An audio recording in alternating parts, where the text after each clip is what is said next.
ফাহিম, আপনাকে ধন্যবাদ। দর্শক, মাইলস্টোন কলেজ থেকে সর্বশেষ পরিস্থিতি জানাচ্ছিলেন সহকর্মী সেফাত আল ফাহিম। আমরা চলে যাচ্ছি পরবর্তী খবরে।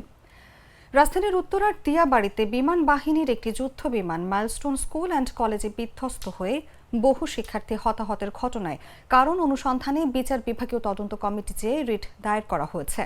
মঙ্গলবার বার কাউন্সিলের vice chairman advocate Joynul Abedin ও অ্যাডভোকেট আনিসুর রহমান রায়হান বিশ্বাস এই রিট দায়ের করেন।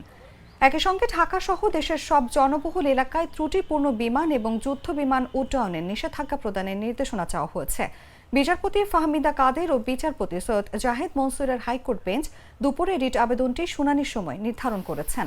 রিটে বিমান বাহিনীর অধীনে ত্রুটিপূর্ণ বিমানের সংখ্যা কত এবং এদের রক্ষণাবেক্ষণের কি কার্যক্রম গ্রহণ করা হচ্ছে তা জানতে নির্দেশনা চাওয়া হয়েছে। এছাড়া মাইলস্টোন স্কুলের আহত শিক্ষার্থী, শিক্ষক এবং অভিভাবকদের বিদেশে উন্নত চিকিৎসার জন্য প্রেরণ, মাইলস্টোন স্কুলের আগুনে পুড়ে যাওয়া নিহত শিক্ষার্থীদের 5 কোটি এবং আহত শিক্ষার্থীদের 1 কোটি টাকা করে ক্ষতিপূরণ চাওয়া হয়েছে।